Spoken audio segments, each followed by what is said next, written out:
Hi, I'm John Hornick. Welcome to lesson 96 of Chef's Apprentice, Learning to Cook Like a Pro, one small plate at a time. This lesson is pork chops sous vide with sweet potato mashers. I love pork chops, but they're generally unsuitable for small plates because they're too big. They're also hard to cook to perfect doneness because many guests fear undercooked pork, and overcooked pork is not suitable for serving. This preparation solves both problems. This preparation uses boneless pork loin chops. To ensure they're perfectly done, we introduce a technique called sous vide, which is cooking in vacuum-sealed plastic bags at a constant temperature. The cooking temperature is the desired degree of doneness. For example, this cut of pork is cooked to medium doneness at 140 degrees Fahrenheit. By placing the vacuum-sealed pork in a water bath set to 140 degrees Fahrenheit, the pork will cook to that temperature, no more, no less. Just as braising tenderizes tough cuts, so does sous vide because the food is cooked at a low temperature for a long time. But compared to low and slow braising, sous vide cooking is very slow. Depending on the toughness and the thickness of the meat, anywhere from 2 to 24 hours or more may be needed to cook to the desired degree of doneness and to tenderize the meat. The vacuum seal is also important. Bacteria grows rapidly between a temperature of 40 and 140 Fahrenheit, the so-called danger zone, but not in a vacuum. Sous vide is not difficult as a technique, but it requires planning and preparation hours before serving time, the right equipment, and a good vacuum seal. So I've rated this dish as challenging. Techniques today are pitting dates, chopping, trimming and portioning pork, seasoning, browning, and searing, sealing in a vacuum bag, and cooking sous vide in a water bath, roasting and making sweet potato mashers, adjusting, seasoning, and keeping warm, slicing, plating, and garnishing. So let's start cooking. Okay, let's talk about ingredients for lesson 96. The stars of this show are the pork loin chops, boneless. These are beautiful. They're, I'd say, almost 2 inches thick, and they've got a fat layer along the top. We're going to take that off later, then we're going to slice them into smaller portions. And I think the description calls for 4 to make enough for 8 people. I'm making enough for 4 people tonight. All right. We'll also need to have some olive oil and some duck fat. Now, at least one prior lesson, I think 2 prior lessons, we cooked duck. We would have rendered some duck fat. You'd have that duck fat still in your fridge if you haven't used it for some other purpose. But if you haven't used it, you should have some duck fat. But if you don't have it, you can buy duck fat, rendered duck fat. And you'll need about 2 tablespoons of that. You should keep it in the fridge until you're ready to use it because you want it to be solid when you put it into the sous vide bags. We'll also need to have a couple of sprigs of fresh rosemary, 2 large sweet potatoes, about a ½ cup of warm milk, about 2 tablespoons of unsalted butter. This should be at room temperature, so it should be soft, okay?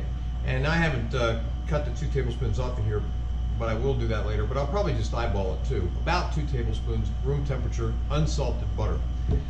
About 1/3 of a cup of dates that have been pitted, take the pits out, and then chop them up into a coarse chop like this, okay? About 1/3 of a cup of that. Then you'll need to have about 2 tablespoons of fresh chopped chives. I took the whole package, chopped the whole thing.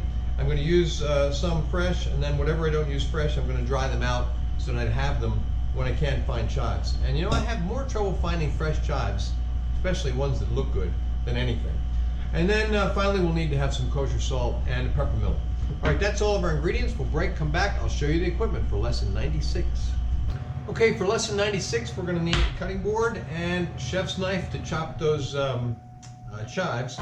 Need to have a paring knife to pit the dates. You could use a bigger knife, but it's a lot easier to do with a paring knife. And then when you chop them, you can chop them, either slice them and chop them with this little knife, or you can use your chef's knife. You also need to have a slicing knife to portion the pork chops, all right? Then we'll need to have a sous vide device. Now, this is a Sear brand. I got this actually in a Kickstarter campaign, but I know that they're available for sale now on the internet. And the way it works is you put it into a pot, so you have a stock pot. You put it into the pot, you can clip it on the side, And then you set it to whatever temperature you want, and it circulates the water through the bottom of it, and it keeps the water at that constant temperature for as long as you want. There are other sous vide devices on the market. I also have a water oven. It's basically a big metal box. It looks like a bread machine, except it's all metal. And you just put water in it, heat it up to a certain temperature, whatever temperature you want, and it holds it at that temperature. That's a very good device as well. You also need to have something to put holes in the pork. Right now, there's needlers out there, devices just for that purpose, that punch holes into meat. You can use a fork with long tines as well. You need to have a vacuum sealer. This is the Food Saver brand. I've been using this for one of these for years. They're great. I use it all the time to portion food, put it in the freezer, or even to put it in the fridge. Makes it keep longer because you're drawing the air out. But it's also what you need for sous vide. And then you'll need to have some vacuum sealer bags. Now these come in rolls, and you want to pick a bag width that is appropriate for the size of your pork chops, right? You don't want it to be too much bigger than your pork chop. And what we're going to do is we're going to cut these to length and seal the ends, and then put the pork chops and the duck fat and the rosemary inside, and then seal them closed, vacuum seal them closed with the vacuum sealer. You'll need to have some metal skewers for making your sweet potatoes. I'm just going to use this one long metal skewer, put both potatoes on it, and I'm going to put them over a sizzle plate while it's in the oven. Why? Because sweet potatoes can leak, and they can leak sweet potato all over the inside of your oven. Hard to get out, burns, so you want to catch anything that leaks out of your sweet potato onto a sizzle plate. You can foil a plate if you want. You know I don't foil too much. We need to have a spoon to scoop the sweet potatoes out of the skins later on. We'll need to have a mixer, electric mixer bowl, and a paddle. Now, I'm using a KitchenAid mixer that I've used before in other lessons, but this is an aftermarket paddle. The paddle that comes with the KitchenAid, at least last time I bought one, doesn't have these rubber fins on the edge. But what these do is that as the paddle moves around inside the bowl, it actually scrapes the sides of the bowl, so it mixes things better than the one that comes with the KitchenAid that doesn't have these fins. And maybe KitchenAid has started selling them with paddles with fins. I just don't know. We'll also need to have a skillet, and we're going to use that for searing the pork chops after they have been cooked sous vide. And then finally, we'll need to have a sizzle plate to basically capture the cooked pork pieces. All right, that's all the equipment we need. We'll break, come back, and start cooking. Okay, the first thing on our prep list is to heat the water bath using the immersion circulator, the sous vide device. This is, as I said in the introductions, this is a Sear brand, but there are other brands out there. And what they all are is immersion circulators. You immerse them in the water, they circulate the water, bring it to a certain temperature, and they hold it at that temperature.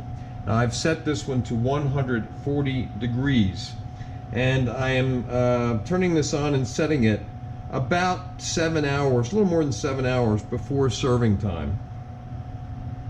Okay, the next thing on our list is to slice the pork chops. And we want to slice each one of these chops into pieces that are roughly the same size or weight, I should say, because one might be a little narrower and one might be a little longer, but we want them to be roughly the same weight. All right, so we're just going to cut each pork chop into 4 pieces. I'm only going to do one on camera. You can do all the rest the same way. And then what we want to do is pierce them with a fork or a needler if you have it.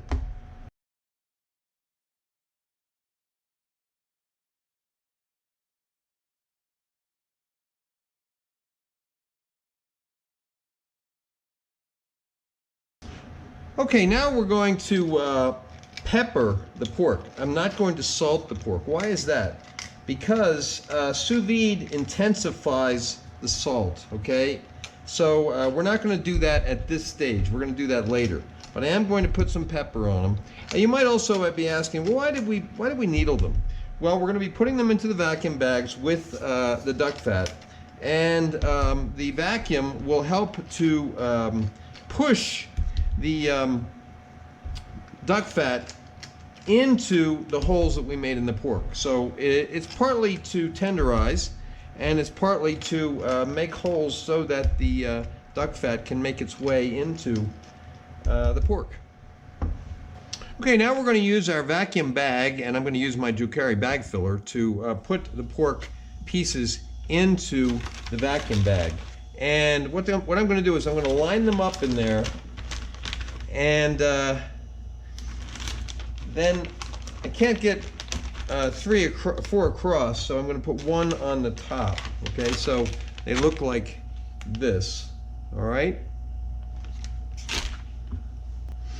Then we're going to add a rosemary sprig to the bag, and then we're going to add about a half a tablespoon of duck fat. Remember to keep this in the fridge until you're ready to use it. Why? It's a whole lot easier to work with if it's solidified, which will be in the fridge. If you leave it out at room temperature, it's going to get soft. You won't be able to work with it. All right, now use your vacuum sealer, or whoever the manufacturer recommends that you do it. And what you want to do, though, is if you have any fat or liquid at the edge or the opening of the bag, wipe that off. Then put it into your vacuum sealer and just do it however the manufacturer says to do it. So I'm gonna seal this, vacuum seal this bag now.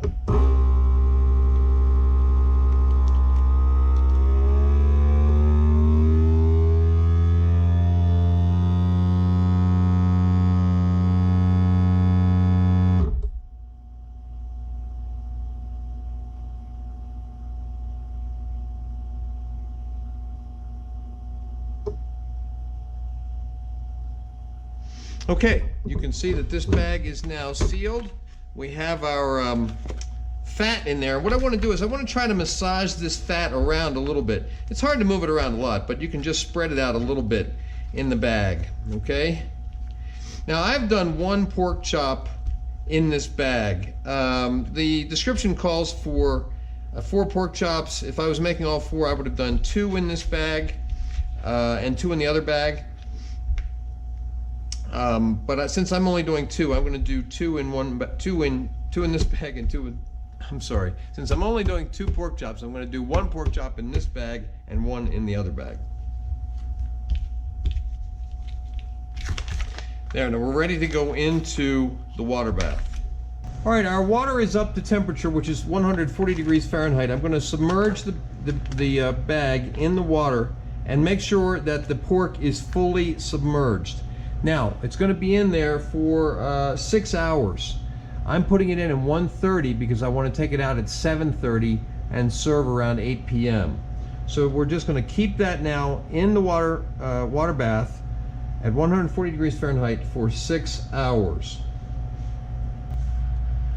So about 2 hours before you are going to take out the pork from the water bath, you want to preheat your oven to 400 degrees. Why 2 hours? It'll probably take about an hour to get the potato properly baked, and then you'll need some time to make the mashers, and ideally you get that done before you take out the pork. Okay, the next thing on our prep list is to run the skewer through the center of the sweet potato.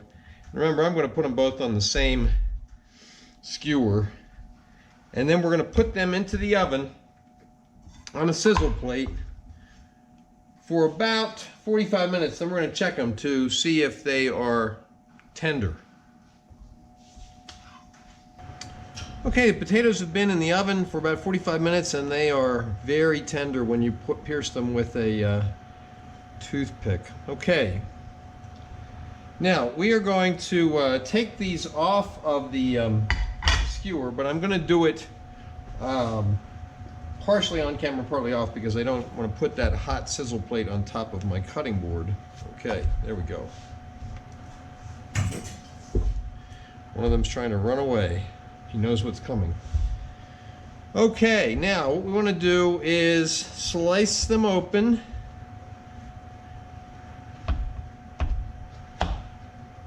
I can see that these are two different types of sweet potatoes because well, they looked different before I cooked them, but now that they've been cooked, you can see one of them is deep orange inside and one of them is more the color of a regular potato. But this is not a regular potato. It is a yam or a sweet potato of some type. It'll make a nice color. All right, now what we're going to do is take our mixing bowl and scoop the potato out into the mixing bowl. And by the way, I have a couple of lessons, Japanese faves lessons on making soups and mashed potato soup actually. And the way that I'm making the sweet potato soup is the same way that I make the mashed potatoes that I then use later on. Use what's left over to make mashed potato soup. If there's any peel down in there, try to get that out, or skin I should say. And then we're gonna do the same thing with this other potato. Scoop it into the mixing bowl.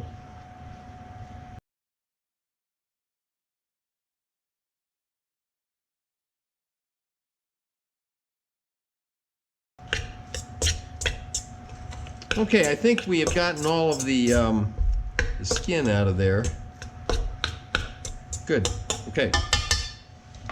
All right, now I've fitted the bowl onto the mixer, and the mixer's fitted with the paddle, and I'm going to add about 2 tablespoons of room temperature unsalted butter, and then I'm going to add some salt.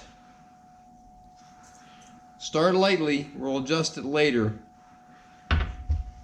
Some pepper.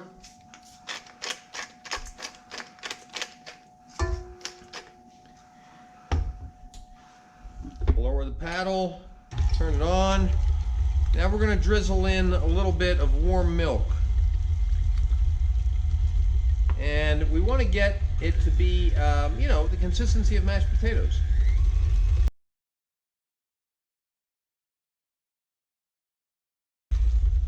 All right, let's check them.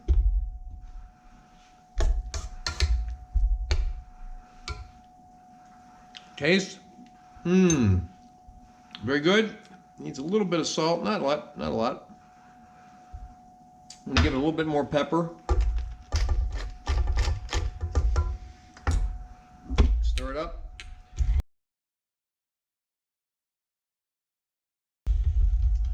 All right, let's try it again.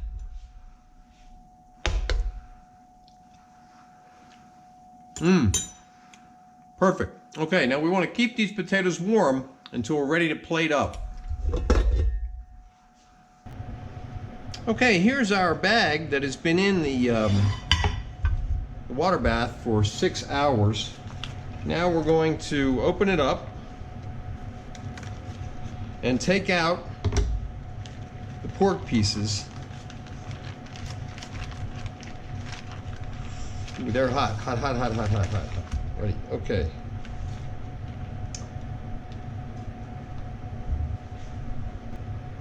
Now they might need a little separating because the proteins of the pork at that temperature for that time might have kind of welded them together a little bit. We'll remove this rosemary sprig. Now we want to give them some seasoning. Now they're kind of pink looking. They're not really very attractive, but that's normal. That's what they'll look like when they come out. But they are cooked to 140 degrees, which is medium, all right? We're going to put a little bit of salt and pepper on both sides.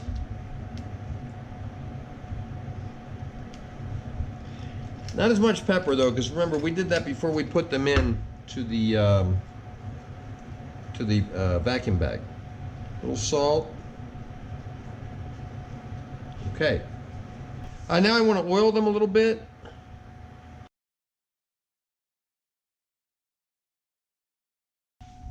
Okay, now we're going to sear them briefly in a hot pan, only on the presentation side.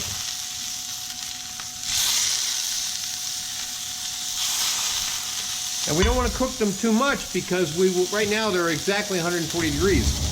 If we leave them in the searing pan too long, they're going to cook to be over 140 degrees. And we only need to do the presentation side because that's the only side the guest is going to see. If you do 2 sides, you run the risk of overcooking.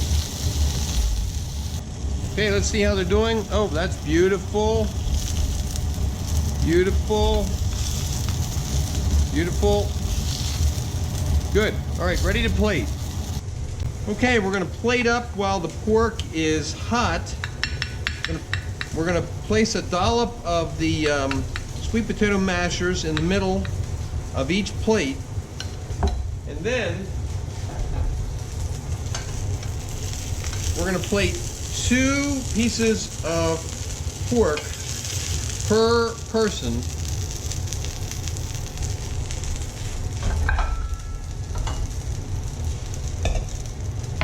Then we want to garnish with some chopped dates.